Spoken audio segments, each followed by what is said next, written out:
So Project 4 provides a comparison of the Australian Government's Emissions Reduction Fund, plantation forestry and farm forestry methods. As mentioned earlier, S Spatial worked on this project and developed a report that details important factors to consider when deciding which forestry carbon farming method to pursue. In this presentation, I will summarise key information from that report. Australia is one of about 70 countries who have now committed to achieving net zero carbon. Australia's long-term emissions reduction plan was published in 2022. Specifically, the plan has a target to cut carbon emissions by 43% by 2030 and to net zero by 2050. These targets have been accepted by the National Farmers Federation, the Grain Growers and Meat and Livestock Australia within their own climate change policies. To meet these targets, various methodologies have been developed by the Australian Government to generate carbon credits, and the concepts of greenhouse gas accounting and achieving carbon neutral certification are becoming common across a range of industries within Australia, including the agricultural sector. The Emissions Reduction Plan identifies the potential to expand carbon forestry projects, but also recognises that any offset approach carefully balances the competing demands on agriculture and land sectors. The Emissions Reduction Fund, which is now known as the Australian Carbon Credit Unit, or ACCU scheme, offers landholders the opportunity to run projects that remove and sequester carbon from the atmosphere. The ACCU scheme is enacted through the Carbon Credits Carbon Farming Initiative and Rule. The two methods compared in Project 4 are the Plantation Forestry Method Schedule 1, which focuses on new plantation forests for commercial harvest, and the Farm Forestry Method, which incorporates both harvest plantation projects for saleable forest products and permanent plantings, where harvesting for commercial gain is not allowed. The project also covers the own-use insetting approach for greenhouse gas accounting, using Climate Active's draft guidelines for carbon accounting for carbon sequestration from tree plantings. The Project 4 report has a The Project 4 report has a detailed methodologies comparison section where the three methods are reviewed in detail to compare the differences in requirements of eligibility, the registration process, and reporting and monitoring over a series of tables. To assist with understanding which criteria could likely be managed with internal business resources versus those that would need external specialist or technical assistance, a difficulty rating was applied where relevant. Low means something is likely to be undertaken without the need for external assistance. Moderate means some external assistance is likely to be required at moderate cost. High is likely to require considerable external assistance at high cost, and so on.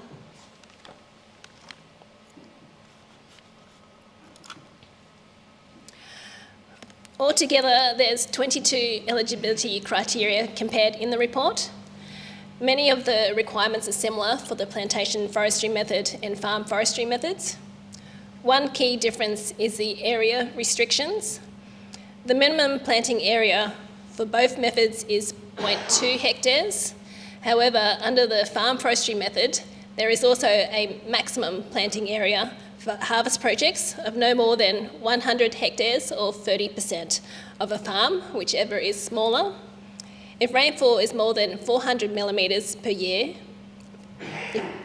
for areas where rainfall is less than 400 millimetres, there is a restriction of no more than 300 hectares or 30% of a farm, whichever is smaller. The rainfall criteria are to be applied according to the long-term average annual rainfall shown on the Carbon Farming Initiative rainfall map.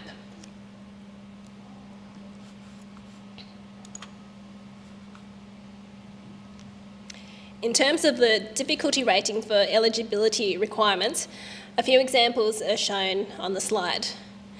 An example of moderate difficulty is where specialist mapping software may be required.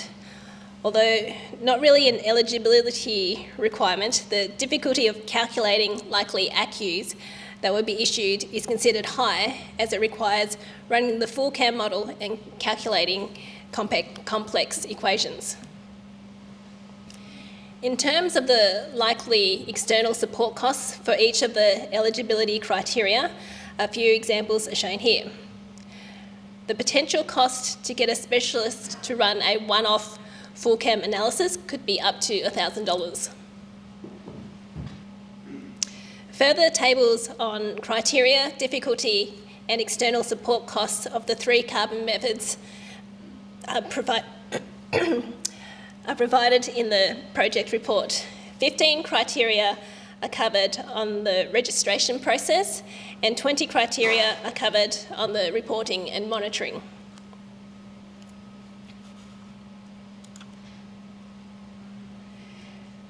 An example from the registration process table is permanence period and discounts. For both the plantation forestry and farm forestry methods, there is a need to provide an estimate of the total number of ACCUs likely to be generated. So in calculating this, you also need to apply permanence and risk of reversal discounts. The total amount of ACCUs you can receive is discounted depending on the chosen permanence period. For a new planting under the plantation forestry method, Schedule 1, a 20% discount is applied to a long rotation, which is a planting maintained for 20 years or longer, and a 25% discount is applied to a short rotation, which is a planting that is maintained for less than 20 years. A 100-year planting is considered permanent, so no discount is applied. A 5% risk of reversal buffer discount is also applied to protect the ACCU scheme against temporary losses of carbon and residual risks that cannot be managed by other permanence arrangements.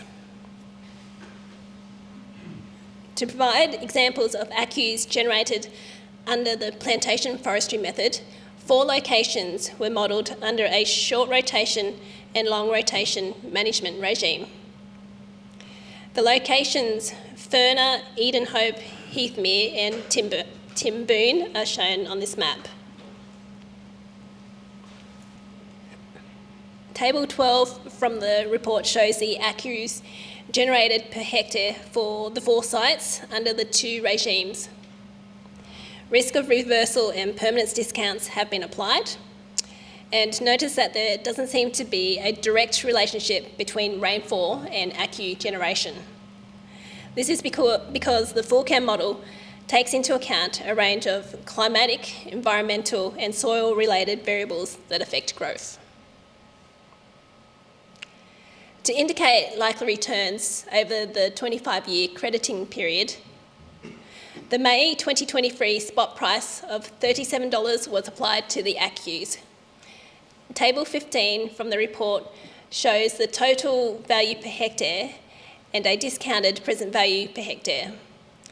The discounted present value considers the time value of money translating future cash flows into today's dollars to allow projects to be compared.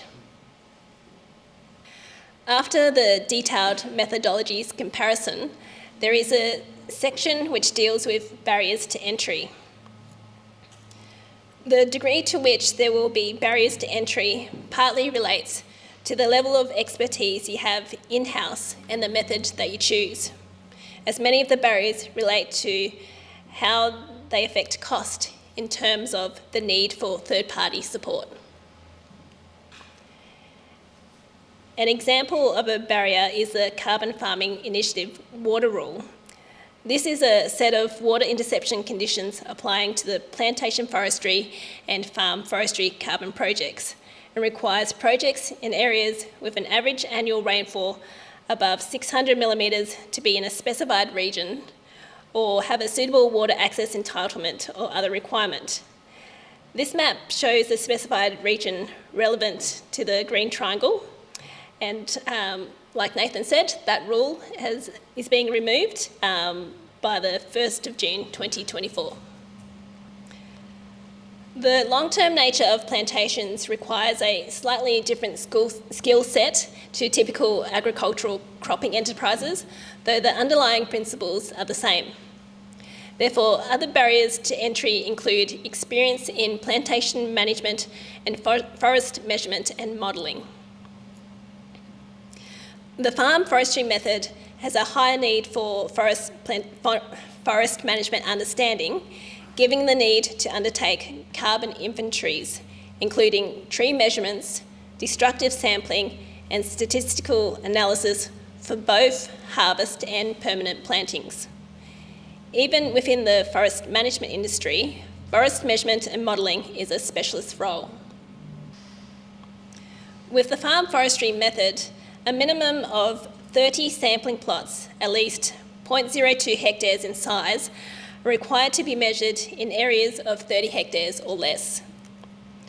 This equates to a total of at least 660 trees that need diameter or height measurements each reporting period. The reporting period is flexible and fixed on registration, but you can choose reporting intervals between 6 months and 5 years. In addition, up to 20 destructive sample trees need to be measured, cut down, and then separated into biomass components such as the trunk, branches, and leaves. These must be weighed as soon as possible to get a wet weight, and then the samples must be oven dried to get a dry weight. The plantation forestry method does not require any field-based measurements, as it completely relies on the FullCAM model to estimate carbon stock changes between each reporting period. Interestingly, despite all the extra field measurements of the farm forestry for harvest method, the total amount of carbon credits that can possibly be issued is still capped by the FullCAM model. It is noted, however, that for a farm forestry method permanent planting, the total ACCUs generated could exceed the total ACCUs under the plantation forestry method, as there is no cap on credits. Other barriers to entry are covered in the report, and there is also a section on risk and risk management.